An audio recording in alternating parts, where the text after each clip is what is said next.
welcome to Mobility Monday number 4. The first one we talked about the wrists and some common things that we could do to help with wrist pain. There are other versions of wrist pain that wasn't just the way that I highlighted, but that's the one that affected me the most. The next thing we went into was passive shoulder hangs and why that's important for upper back decompression. Week 3, we went into hips, and if you're in my Skool community, you may have noticed that I added a 3.5 as just kind of like a deep dive into why I chose the squat for hips, because we want to make sure that when we're going into a squat, right, that we're getting the right movements. So like our knee, like I just did just now, because I'm not warmed up, we want to make sure the knees aren't moving too much, right? And so I was giving tips on how to train your body to be able to do that movement without as much problem to the habits that you're creating. So for today, I want to go into the feet. So I've mentioned before, I tend to have, I was doing it already. I tend to have a flat arch because when I stand, I end up rolling my foot in just a little bit, just this heel, just a little bit. And so it gets this overpronation right here. Now, as a kid, I was always told that was just something that we deal with. That's just something some of us have, nothing you can do about it. And that is absolutely false. It is a stacking problem that happens. So when my foot actually rolls in like this, you can see the ankle is no longer straight. The ankle is no longer supporting my actual body. Now, this is what it looks like when it's straight. So if you can see the difference, so here's my fallen arch. Here's what it looks like when I engage the arch that I rebuilt over the last few months. And I get that stability put back. When I'm able to roll my foot like I just did to create that arch that come, to rejoin, what ends up happening is my ankle is able to move more, right? I'm able to put more load on my feet. I don't have as many balance issues, right? So a lot of the drills that I will do to help correct that is literally just practicing, bringing that tibia, so that's the shin bone, right? Bringing the tibia from one side to the other. Right? Practice with a little bit of load on the foot. So that's why I've got this bent knee so that I can put my weight on it while I'm doing this. If you need to hold on to something for support, please do. If your quad is starting to get worn out from that posture, hold on to something. The goal is not to get your quad worn out, because we're just trying to put weight on the foot, right? So we don't want to go for burnout. We just want the weight here, right?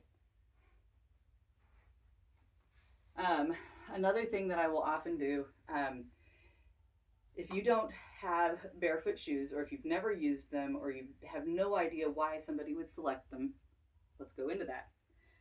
So in barefoot shoes, you're able to actually splay out your toes all the way that they're supposed to.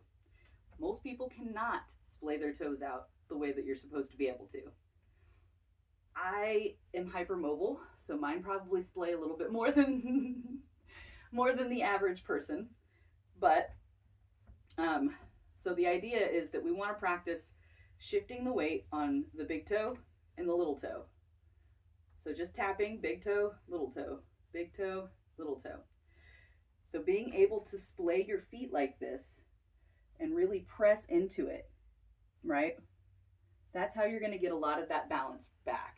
That's how you're going to get a lot of that. That's why they say if you cut off a pinky toe, it's harder to learn how to walk, because then you're constantly leaning to the side where the pinky toe isn't anymore, right? Because it's not usually just the pinky toe, it's also the part of the foot. Also, usually part of the ball of the foot that ends up suffering from that. So anytime that I put my feet down for any kind of stability work, like let's say I'm doing tree pose for yoga, right? I always start with my heel.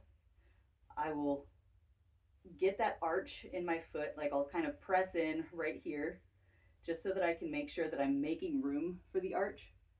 I'll put the ball of my feet down, making sure it touches both sides, the little toe side and the big toe side, and then I put my feet down.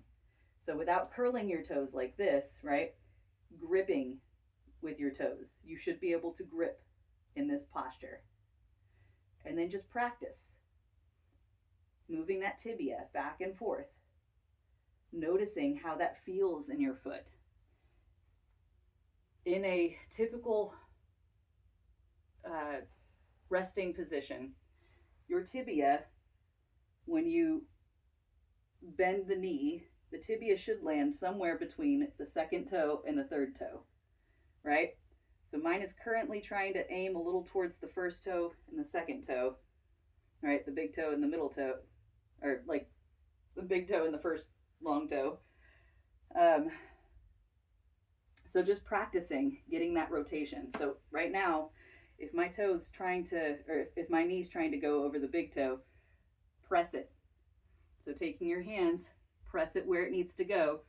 Take this muscle and press it inward, right? So you're trying to press your knee towards your hand and using the hand as resistance, right?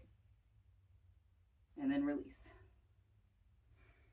And it should be easier to go from, like, it should be easier to train it that way.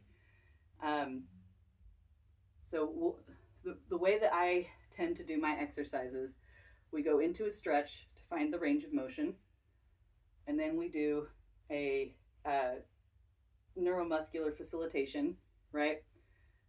So I usually refer to those as PNFs, proprioceptive neuromuscular facilitation is the whole thing. And that's just squeezing the muscles so that it learns, so that your body gets that neural connection, right? Your brain is able to remember, this is that muscle that I need for this. So squeezing, when we do that, helps train our brain to build better habits. So if you're not incorporating some kind of footwork into your exercise routine and you're complaining that you have bad knees, complaining that you have plantar fasciitis, complaining that your hips always feel sore, check your feet. Because even if you have high arches, just doing the same thing but the opposite way.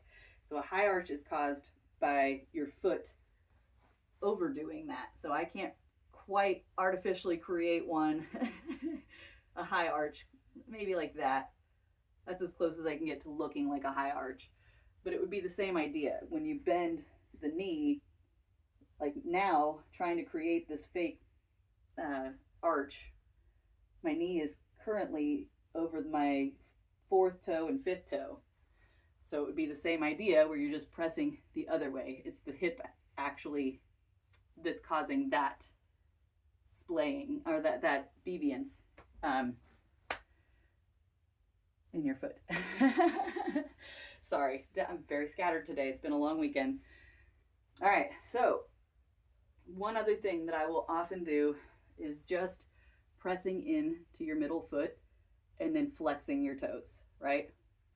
So just pressing in here and then just flexing, feeling which things are firing up here, right?